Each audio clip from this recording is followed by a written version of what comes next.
രാജിവെച്ചിരിക്കുന്നു എന്ന വിവരങ്ങൾ പുറത്തു വന്നിരുന്നു. പുതിയ സംസ്ഥാന അധ്യക്ഷൻ ഉടനുണ്ടാവുമോ? അത് തീരുമാനിക്കേണ്ടത് ദേശീയ നേതൃത്വമാണ്. അവർ തീരുമാനിക്കും. അവർ തീരുമാനിച്ചാൽ ഞങ്ങൾ അംഗീകരിച്ച് മുമ്പോട്ട് പോകും.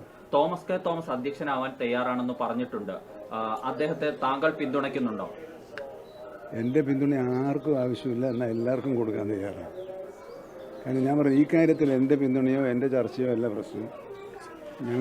ഞങ്ങളുടെ കാര്യത്തിൽ അന്തിമ തീരുമാനം എടുക്കേണ്ടത് ദേശീയ നേതൃത്വം എന്ന് പറഞ്ഞാലും ശ്രീ ശരത് പവാറാണ്. അദ്ദേഹം ഈ കാര്യത്തിൽ എന്താണോ പറയുന്നത് അതാണ് കേരളത്തിലെ NCP പ്രവർത്തകന്മാരുടെ അവസാന തീരുമാനം. ആ തീരുമാനം വന്നു കഴിഞ്ഞാൽ വേറെ ഒരു വർത്തമാനം ഉണ്ടാവില്ല. ഈ തോമസ് കെ തോമസിനെ താങ്കൾ പിന്തുണയ്ക്കാൻ തയ്യാറാണോ? തോമസ് കെ തോമസ് അധ്യക്ഷ സ്ഥാനത്തേക്ക് വരികയാണെങ്കിൽ അത് നല്ലതാണോ? അല്ല, അതൊക്കെ പിന്നെ ഭാവിയിൽ അദ്ദേഹം ഓരോരുത്തരുടെ ആരാണോ പ്രസിഡന്റ് ആകുന്നത് അദ്ദേഹത്തിൻ്റെ പ്രവർത്തനങ്ങളെ ആശ്രയിച്ചിരിക്കും നല്ലതോ ചെയ്തു. മുൻവിധിയോടുകൂടി ആരെയും കാണുകയും ചെയ്യുന്നത് ശരിയല്ല.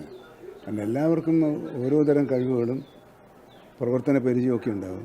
അപ്പോൾ അത് വെച്ചിട്ട് ചിലപ്പോൾ നമ്മുടെ പുതിയ മന്ത്രിമാർ നല്ല പെർഫോമൻസ് കാണിക്കുന്നവരില്ല. അപ്പോൾ നമുക്കത് അങ്ങനെ പറയാൻ വേണ്ടി പറ്റില്ല.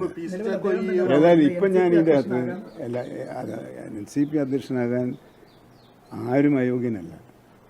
എന്നാൽ ഈ കാര്യത്തിൽ ആരെയെങ്കിലും പിന്താങ്ങുകയോ ആരെയെങ്കിലും എതിർക്കുകയോ ചെയ്യുന്നൊരു പ്രശ്നമുണ്ട്. കാരണം നമുക്ക് ഒറ്റക്കെട്ടായി പോകാൻ കഴിയേണ്ട ഒരു ഘട്ടത്തിൽ മറ്റു തരത്തിലുള്ളൊരു ചർച്ചകൾ നടത്താനില്ല. ദേശീയ അധ്യക്ഷൻ എന്താണോ നിർദ്ദേശിക്കുന്നത്. തോമസ് കെ തോമസ് യോഗ്യനാണോ ആ പദവിക്ക്? അല്ല, അതെങ്ങനെയാണ് ഞാൻ നിശ്ചയിക്കുക? ഒരാളുടെ യോഗ്യതയും അയോഗ്യതയും വേറൊരാളെങ്ങനെയാണ് നിശ്ചയിക്കുന്നത്?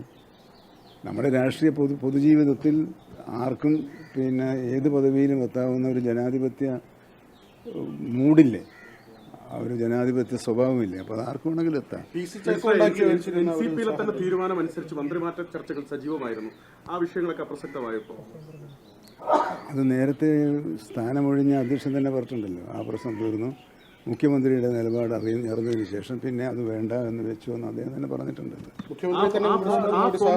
ഫോർമുലയുടെ ബാക്കി പത്രമാണോ തോമസ് കെ തോമസ് അധ്യക്ഷ സ്ഥാനത്തേക്ക് എത്തുന്നു എന്ന് പറയുന്നത്? അങ്ങനൊരു ഫോർമുല ഒന്നും ഉള്ളതായിട്ട് എനിക്കറിയില്ല. തോമസ് കെ തോമസ് തന്നെ പറയുന്നുണ്ട് NCP അധ്യക്ഷനാകാൻ യോഗ്യനാണെന്നുള്ള കാര്യം അദ്ദേഹം പറയുന്നത്. അതെ, കാര്യം എന്തിനായില്ല, അങ്ങനെ ആരുടെയും അതൊരു ആലോചനയുടെ ഭാഗമായി വരും. ആലോചിക്കുന്ന സമയത്താണല്ലോ നമ്മൾ എന്ത് വേണം എന്ത് വേണ്ടെന്ന് പറയല്ലേ. ഒരു ജനാധിപത്യപരമായ കൂടിയാലോചനകളിലൂടെ അതുണ്ടാവുള്ളൂ. അല്ലെങ്കിൽ അഖിലേന്ത്യാ പ്രസിഡന്റ് നിശ്ചയിക്കും. അല്ല, ഒരു കൂടിയാലോചനയും ഇല്ലാതെ PC ചാക്കോ രാജിവെച്ച് ഇറങ്ങിപ്പോയത് ശരിയായോ? അദ്ദേഹത്തിൻ്റെ രാജിയെക്കുറിച്ചൊരു പ്രത്യേക കമൻ്റ് ഇല്ല. കാരണം അദ്ദേഹം എന്നോട് ഞാൻ രാജിവെച്ചു എന്ന് വിവരം അറിയിച്ചു.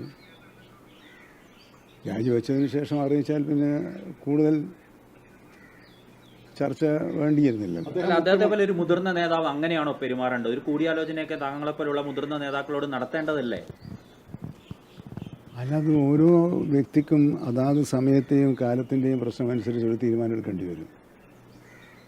അത് ചിലപ്പോൾ പെട്ടെന്ന് എടുക്കേണ്ടി വരും. ആ പെട്ടെന്നൊരു തീരുമാനമെടുക്കാനുള്ളൊരു പ്രേരണയുണ്ടായാൽ അതിനുവേണ്ടി കാത്തുനിന്ന് ചർച്ച ചെയ്ത് സമയം കളയേണ്ട ഒരു സാഹചര്യം ഉണ്ടാവില്ലേ? അതല്ല മനുഷ്യ, ഈ മുഖ്യമന്ത്രിയെ തന്നെ അദ്ദേഹം വിമർശിക്കുന്ന നിലയിലേക്ക് നെഞ്ചു നോക്കി പറയാനുള്ള അത് ഞാൻ നിങ്ങളാണ് അങ്ങനെ കാണുന്നത്. അദ്ദേഹം സംസാരിച്ചത് എവിടെയാണ്? അദ്ദേഹം പത്രസമ്മേളനത്തിലോ പൊതുയോഗത്തിലോ അല്ല സംസാരിച്ചത്. അത് പാർട്ടി യോഗത്തിൽ മന്ത്രിസ്ഥാനവുമായി ബന്ധപ്പെട്ട കാര്യങ്ങളിൽ നടന്ന കാര്യങ്ങൾ അദ്ദേഹം വിശദീകരിച്ചു. അപ്പോൾ മുന്നണിയുടെ ഐക്യത്തിന് വേണ്ടി LDFൻ്റെ കൂട്ടായ്മയ്ക്ക് വേണ്ടി ഞാൻ ഇങ്ങനെ പറഞ്ഞിരുന്നു എന്ന കാര്യം അദ്ദേഹം ജില്ലാ കമ്മിറ്റി യോഗത്തിൽ പറഞ്ഞു. അത് അച്ചടക്കലംഘനമല്ല. പാർട്ടി യോഗങ്ങളിൽ ഏതൊക്കെ പാർട്ടിയിൽ എന്തൊക്കെ കാര്യങ്ങൾ ചർച്ച നടക്കുന്നുണ്ട്. ആ ചർച്ചകളൊക്കെ ജനാധിപത്യപരമായ ചിന്തയിൽ കാണുന്ന ഒരു പാർട്ടിയാണ് NCP.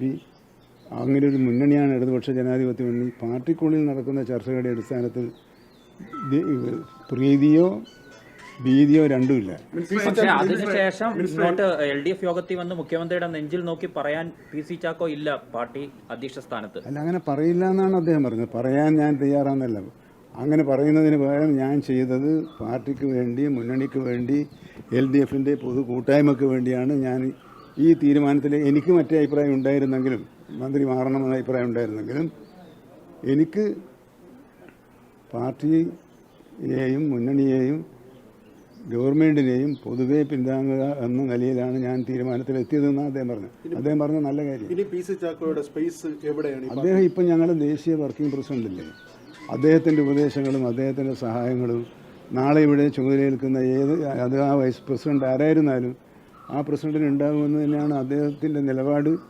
ആ നിലപാടിനെ ഞാൻ അപ്രീഷിയേറ്റ് ചെയ്യും. അല്ല, അദ്ദേഹം രാജിവെച്ചതാണോ അതോ പാർട്ടി നിർദ്ദേശപ്രകാരം ഒഴിഞ്ഞതാണോ? അല്ല, അദ്ദേഹം സ്വമേധയാ രാജിവെച്ചതാണ്. മിനിസ്റ്റർ, NCP-ക്കുള്ളിലെ സമവാക്യങ്ങൾ മാറി വരികയാണ്. അങ്ങയുടെ മന്ത്രി സ്ഥാനം മാറ്റി ആ മന്ത്രിപദത്തിലേക്ക് എത്തണമെന്ന് പറയുന്നയാൾ സംസ്ഥാന അധ്യക്ഷനാകുന്നു, അങ്ങയെ പിന്തുണയ്ക്കുന്നു. അധ്യക്ഷനായോ? ആവും. അല്ല, ആരും അങ്ങേക്ക് സംശയമുണ്ടോ ഇപ്പോഴും? അല്ല, ഞാൻ പറഞ്ഞല്ലോ, ഞാൻ ആവില്ല എന്ന് ഞാൻ ചിന്തിക്കുന്നേ ഇല്ല. ആരായാലും ചാക്കോ വരണമെന്നാണ് ആഗ്രഹം. അങ്ങനെയില്ലല്ലോ. ചാക്കോ വരുന്നത് ഞാൻ ആരായാലും എന്ന് പറഞ്ഞാൽ ആർക്കും ആവാലോ. മിനിസ്റ്റർ, ഈ വലിയ കളി കളിച്ചിട്ട് ചാക്കോ പുറത്തോട്ട് പോകുന്ന അവസ്ഥയായി. നിങ്ങൾ രണ്ടുപേരും അകത്തുണ്ട്, ചാക്കോ വെളിയിൽ പോയി. ചാക്കോ പാർട്ടിയുടെ ദേശീയ വർക്കിംഗ് പ്രസിഡന്റായിട്ട് ഞങ്ങൾക്ക് നിർദ്ദേശം നൽകാൻ പറ്റിയ ഒരു നേതാവ് എങ്ങനെയാ പാർട്ടിക്ക് വെളിയിലാവുക? അല്ല, കേരളത്തിലെ പാർട്ടിയിലെ ശക്തൻ താങ്കളാണെന്ന് താങ്കൾ തെളിയിച്ചതാണോ ഇതിലൂടെ? എൻ്റെ പാർട്ടിയിലെ ഏറ്റവും ശക്തി കുറഞ്ഞൊരു പ്രവർത്തകനാണ് ഞാൻ. അത്രയ്ക്ക് ലളിതമാണ്. അല്ല, ഞാൻ പാർട്ടിയേക്കാൾ വലുതല്ലല്ലോ. ഞാനെല്ലാം ഇത്രയും ഇപ്പം നിങ്ങൾക്ക് തന്നെ അറിയാലോ, എത്രയോ വർഷമായി എൻ്റെ പൊതുജീവിതത്തിൽ ഞാൻ പാർട്ടിയെ ലംഘിക്കുന്ന ഒരു നിലപാട് സ്വീകരിച്ചില്ല, ഇങ്ങോട്ട് സ്വീകരിക്കാനും പോകും. മനുഷ്യ, അങ്ങ് ഈ ചാക്കോ വരുന്ന സമയത്ത് ഏറെ വൈകാരികമായി സംസാരിച്ച്, അല്ല, ഞങ്ങൾ വളരെ ആഗ്രഹിച്ച ഒരു നേതാവ്. പക്ഷെ അങ്ങനെ വന്നൊരു നേതാവ് പിന്നീട് അങ്ങയുടെ മന്ത്രിസ്ഥാനം അങ്ങേ എടുത്ത് മാറ്റുക എന്നുള്ളൊരു നിലയിലേക്ക് പോയ സാഹചര്യം എന്താണത്? അല്ല, അതിന് അദ്ദേഹം ഞങ്ങളോട് പറഞ്ഞ കാര്യം, ദേശീയ പ്രസിഡന്റ് അദ്ദേഹത്തോട് തോമസിന് ഒരു അവസരം നൽകണമെന്ന് പറഞ്ഞു. അതുകൊണ്ടാണ് ഞാൻ പറഞ്ഞത് ഞങ്ങളത് വിശ്വസിച്ച്. അപ്പോൾ ഞാൻ പറഞ്ഞു, ദേശീയ പ്രസിഡന്റ് പറഞ്ഞാൽ മതി, ലെറ്റ് ദം ഡിസൈഡ്. ഏതായാലും ഇപ്പം വിജയം താങ്കൾക്കൊപ്പമാണ്, പരാജയം എന്നോടൊപ്പമല്ല. അല്ല, മിനിസ്റ്റർ മന്ത്രിപദത്തിൽ തുടരുകയും ചെയ്യുന്നു. പ്രസിഡന്റായി വരുന്നയാൾ അങ്ങേക്കൊപ്പം തോളോട് തോൾ ചേർന്ന് പ്രവർത്തിക്കാൻ തയ്യാറാണ്. ഇതിലൊന്നും ജയത്തിൻ്റെയും പരാജയത്തിൻ്റെയും ഒരു പ്രശ്നമായി സംഘടനാ രാഷ്ട്രീയ പ്രശ്നങ്ങളെ കാണുന്നതിനോട് പൂർണ്ണമായും വിയോജിപ്പുള്ള ഒരാളാണ് ഞാൻ. ഇതിൽ ജയവും തോൽപ്പിയൊന്നുമില്ല. പക്ഷേ ഞാൻ പരാജയപ്പെട്ടോ എന്ന് ചോദിച്ചാൽ ഞാൻ പരാജയപ്പെട്ടിട്ടുണ്ടാവില്ല. കാരണം അതിന് കാരണം എനിക്ക് പാർട്ടി പ്രവർത്തകന്മാരോടും സമൂഹത്തോടുമുള്ള എൻ്റെ വിശ്വാസമാണ്, ഇങ്ങോട്ടല്ല. ആ വിശ്വാസത്തിനനുസരിച്ച് പ്രവർത്തകന്മാരും പാർട്ടിയും എന്നെ വിശ്വസിച്ചിട്ടുണ്ട്. ഏറ്റവും ഒടുവിലത്തെ കാര്യത്തിൽ സംസ്ഥാന പ്രസിഡന്റായാലും ദേശീയ നേതൃത്വത്തിൻ്റെ നിർദ്ദേശം വന്നപ്പോൾ ഇനി ശശി കുറച്ചും കൂടി ശ്രദ്ധിച്ച് കാര്യങ്ങൾ മുമ്പോട്ട് പോകണം, നമുക്ക് നന്നായി പോകണമെന്ന നല്ല ഉപദേശം തന്നിട്ടുള്ളത്. തോമസ് കെ തോമസ് സംസ്ഥാന പ്രസിഡന്റായുള്ള പ്രഖ്യാപനം ഇപ്പോൾ ഉണ്ടോ മിസ്റ്റർ? ആരുടെ പ്രഖ്യാപനം? അല്ലെങ്കിൽ അതിന് പുതിയ അധ്യക്ഷന്റെ പ്രഖ്യാപനം ഉടനെ ഉണ്ടാവും, അതോ ഇത് ഒഴിച്ചിടാൻ പോവുകയാണോ? അല്ല, അങ്ങനെ ഒരു അനിശ്ചിതത്വം ഉണ്ടാവില്ല. കാരണം ഇനിയിപ്പം പിന്നെ അത് ദേശീയ പ്രസിഡന്റാണല്ലോ അതിൻ്റെ തീരുമാനം എടുക്കേണ്ടത്. അദ്ദേഹം പെട്ടെന്ന് തീരുമാനം എടുക്കുമെന്നാണ് വിചാരിക്കുന്നത്.